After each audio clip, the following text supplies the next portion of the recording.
రాజ్లింగ్ గారు, ప్రస్తుతం ఉన్న పరిస్థితుల్లో విజయవాడలో మనం ప్రైస్ కరెక్షన్ విషయానికి వస్తే హైదరాబాద్ లో మనం చాలా ప్రైస్ కరెక్షన్ గమనించాం. బట్ వైజాగ్ లో అంతగా లేదు.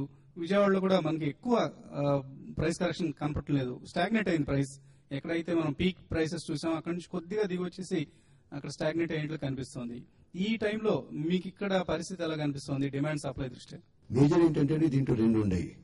ఒకటి ఏంటంటే అండి ఇక్కడంతా కూడా మోర్ ఆర్ లెస్ అపార్ట్మెంట్స్ వచ్చేసేసేసి it use to be outside investors use to come. Nearly 2 decades back చూసుకుంటేనండి 10% 2 decades నుంచి ఇది దాదాపు అపార్ట్మెంట్ కల్చర్ విజయవాడలో బాగా వచ్చింది. 10% వచ్చేసేసి ఓనర్స్ ఉండేవారు, 90% టెనెంట్స్ ఉండేవారు. వాళ్ళు ఏమైందంటే టోటల్ రివర్స్ అయిపోయింది. అండ్ రెండో పొజిషన్ వచ్చేసేటప్పటికి ఇక్కడ రివర్స్ వచ్చేటప్పటికి ఏంటంటే దే వాంట్ ఎవరైతే ఉండారో నో ఇన్వెస్ట్మెంట్ కోసం ఎవరో కొనట్లేదు. ఇప్పుడు బేసికలీ ఏంటంటే విజయవాడ 50 సంవత్సరాల ముందు అట్ట ఉందో ఇప్పుడు కూడా అట్టాగే ఉంది. ఇన్ఫ్రాస్ట్రక్చర్ మన కమిషనర్ గారు చెప్పినట్టుగా విత్ ఇన్ ద సిటీ మాట్లాడుతున్నారు కానీ అవుట్ సైడ్ వెళ్తానికి అసలు ఏం లేదు. అసలు అవుట్ సైడ్ ఎవరో ఏ బిల్డర్ బయటకు వెళ్తారు? అసలు ఇన్ఫ్రాస్ట్రక్చర్ లేకపోతే ఏం లేదు. There are no roads, electricity లేదు, ఏమీ లేదు. ఎట్లా వెళ్తారు బయటికి? ఉన్న ఏరియాలో అక్కడే ఉండిపోతారు. సో కన్స్ట్రక్షన్ కాస్ట్ కన్సిడరబుల్ పెరిగింది. కానీ ల్యాండ్ కాస్ట్, బికాజ్ ల్యాండ్ చాలా లిమిటెడ్ ఉండేటప్పటికి ల్యాండ్ కాస్ట్ కొంచెం డెఫినెట్ గా ఉంది. కానీ మీరు చెప్పినట్టుగా కొంచెం తగ్గిందేమో అన్నారు. అసలు రేట్లు ఏమీ తగ్గలేదండి, యాజ్ ఇట్ ఇస్. ఎందుకంటే వర్కౌట్ అవట్లేదు, ఇట్స్ నాట్ వైబుల్. రాజ్లింగ్ గారు చెప్తున్నారు ఇక్కడ అంతగా డిమాండ్ అంతే, అంటే థౌజండ్స్ లో కట్టాల్సినంత డిమాండ్ లేదు అన్నట్లు చెప్తున్నారు. బట్ మీరు ఏ ధైర్యంతో ఇంత పెద్ద వెంచర్ ఇక్కడ స్టార్ట్ చేశారు? అలాగే మీకు 2 చోట్ల ఉన్నాయి. హైదరాబాద్ లో ఒక మేజర్ వెంచర్ చేశారు మలేషియా టౌన్షిప్ పేరుతో, అలాగే ఇక్కడ రెయింట్రీ పార్క్. ఈ 2 ప్లేసెస్ మధ్య ఎటువంటి డిఫరెన్సెస్ గమనించారు మీరు? ఇందులో 2 పాయింట్స్ ఉన్నాయండి. మేము 2003లో కుకట్పల్లిలో రెయింట్రీ పార్క్ అనే ప్రాజెక్ట్ ని మేము ప్రారంభించినప్పుడు ఆ ఏరియాలో అక్కడ అభివృద్ధి చెందుతున్నటువంటి దిశలో అపార్ట్మెంట్స్ మేము 1776 ఫ్లాట్లు ఒక ప్రణాళికాత్మకంగా వస్తున్నప్పుడు ఆ చుట్టుపక్కల ఉన్నటువంటి బిల్డర్స్ నాతోనే అన్నారు, ఇది సాధ్యమా, ఇది అమ్మగలరా? ఇక్కడ బ్రతుకు తెరువు కోసం వచ్చేవాళ్ళు చాలా తక్కువ లెవెల్లో జీవన విధాన శైలిని వాళ్ళు అనుభవించడానికి ఉండేవాళ్ళు తప్ప ఇంత దూర ప్రాంతాల్లో ఉండటం అనేది 1776 ఫ్లాట్స్ మీరు కట్టడం అనేది రాంగ్ డెసిషన్ అనుకుంటా అన్నారు. సో అది 2005కి ఆ మాటకి సమాధానం మేము ప్రాక్టికల్ గా చెప్పగలిగాం.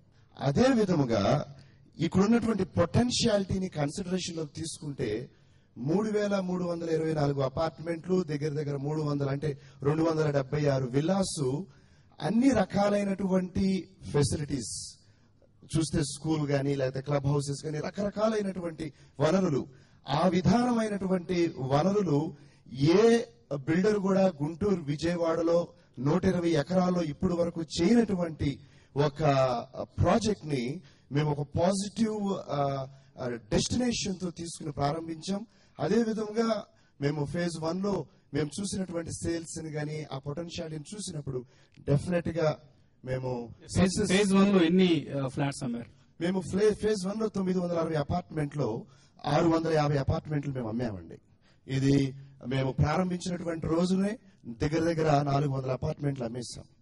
సో ఈ సినారియోని మనం కన్సిడరేషన్ లో తీసుకుంటే, కస్టమర్ ఫీడ్బ్యాక్ ని తీసుకుంటే, గుంటూరు గాని విజయవాడ గాని మీరు ఇచ్చే వనరులు ఒక గేటెడ్ కమ్యూనిటీలో ఎక్కడా లేవు. కాబట్టి మేము మా వ్యాపార కేంద్రాలకి, మా పని చోటుకి మేము వెళ్ళటానికి 20 నిమిషాలు 30 నిమిషాలు మేము కన్సిడరేషన్ లోకి తీసుకోవటం లేదు. ఇది చాలా నివాసయోగ్యముగా ఉన్నటువంటి స్థలము అని ప్రతి వినియోగదారు అంటే మా కస్టమర్ వ్యక్తం చేస్తున్నటువంటి ఉద్దేశం. జీవరత్న గారు చెప్పిన అంశాలను బట్టి చూసిన ఇక్కడ రియల్ ఎస్టేట్ ఇండస్ట్రీ ఒక మధ్య దశలో ఉంది. అంటే అటు పూర్తిగా చాలా ఉర్రూతలుగే పరిస్థితి లేదు, అలాగని మరీ డల్ గాని లేదు, యావరేజ్ గా సాగుతోంది. బట్ దీన్ని మనం ఇంకా ఇంపెటస్ ఇవ్వాలి, ఇక్కడ నుంచి మనం ఇంకొంచెం దీన్ని ర్యాపిడ్ ప్రోగ్రెస్ సాధించాలి అంటే కార్పొరేషన్ వైపు నుంచి మీరు ఏం చేయగలరు? Vijayawada corporation itself is a big builder. దాదాపు జయనేరం హౌస్ కింద 28,000 హౌసెస్ ని లో కాస్ట్ హౌసెస్ అంటే మిడిల్ అంటే బిలో పవర్టీ లైన్ ఉన్నటువంటి వారికి, తర్వాత ఎక్కడైతే రెంట్స్ కట్టుకుంటూ చాలా ఇబ్బంది పడుకుంటూ ఉన్నటువంటి వారికి, సో మనం టోటల్ జయనేరం కింద 28,000 హౌసెస్ మనం కట్టడం కోసం ప్రయత్నం చేస్తున్నాం. దాంట్లో ఆల్రెడీ 14,000 హౌసెస్ ఆల్రెడీ ఒక 4,000 వరకు ఆల్రెడీ అలాట్మెంట్ అయిపోయి వాళ్ళు ఆక్యుపేషన్ ఇచ్చాము. బలహీన వర్గాలకు cater చేస్తారు. ఎస్, లో cost housing, unit cost of 2,40,000. So దాంతో మనం చేస్తున్నాము. ఇంకా దాదాపు 9,000 హౌసెస్ అండర్ కన్స్ట్రక్షన్ ఉన్నాయి.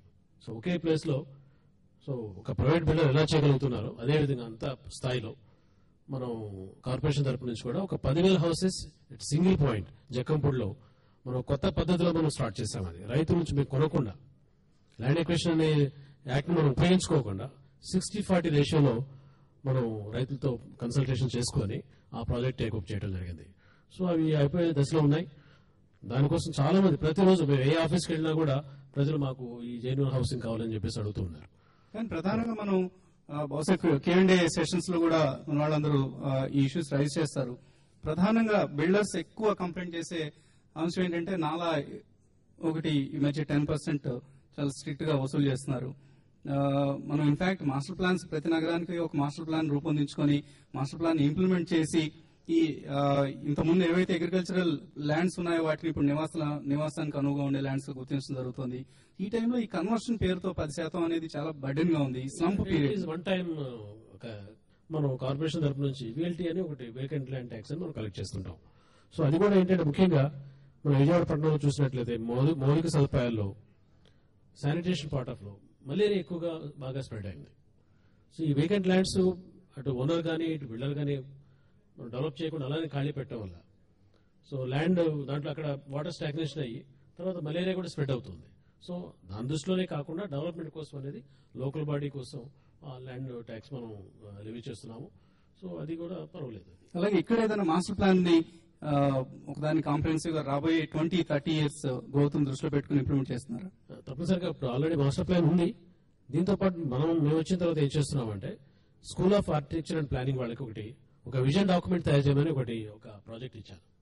రాబోయే 20 years లో విజయవాడ ఏ విధంగా డెవలప్ చెందాలి, what are the restriction factors ఎలా ఉన్నాయి, వాటిని how to we can overcome. So దాని మీద ఏ ఫ్యాక్టర్స్ తోటి మనం ముందుకు పోచినటువంటి ఒక విజన్ డాక్యుమెంట్ ఒకటి తయారు చేస్తున్నాం. School of architecture and planning వాళ్ళు తయారు చేస్తున్నారు. అంటే విజయవాడ పట్టణానికి రీసెంట్ గా మనం ఒక మంచి ఇన్స్టిట్యూషన్ మనం ఇక్కడ తెచ్చుకోగలిగాం. School of architecture and planning అనేవాళ్ళు ఇక్కడ మన పట్టణంలో వచ్చారు. ఇక్కడ దాదాపు మనం 28 ఎకరాలు అజిసింగ్ నగర్ లో వాళ్ళకి కేటాయించడం జరిగింది. గవర్నమెంట్ వారు ఫ్రీ ఆఫ్ కాస్ట్ వాళ్ళకి కేటాయించాము. అట్లా పాలిటెక్నిక్ కాలేజ్ లో కూడా వాళ్ళ అడ్మినిస్ట్రేటివ్ బిల్డింగ్ వస్తుంది. సో వాళ్ళు కూడా they are coming with a big auditorium. Auditorium కూడా Vijayawada corporation plus school of architecture planning వాళ్ళు ఇద్దరు జాయింట్ వెంచర్ తోటి we're giving a new auditorium to the Vijayawada people. మనకు ఒక తుమ్మలపల్లి కళాక్షేత్రం మాత్రమే ఉంది ఇప్పటి వరకు. ఇప్పుడు ఫ్యూచర్ లో మళ్ళా పాలిటెక్నిక్ కాలేజ్ ఆవరణలో ఒక పెద్ద ఆడిటోరియం, వరల్డ్ క్లాస్ ఆడిటోరియం రావడానికి అవకాశం ఉంది. Growth is coming. Of course auditoriums అనేది విజయవాడ లాంటి నగరంలో చాలా అవసరం. ఎందుకంటే ఇందాకే నేను ఇంట్రోలో కూడా చెప్పాను, సాంస్కృతిక రాజధాని, చాలా కల్చరల్ యాక్టివిటీస్ ఇక్కడ నడుస్తుంటాయి.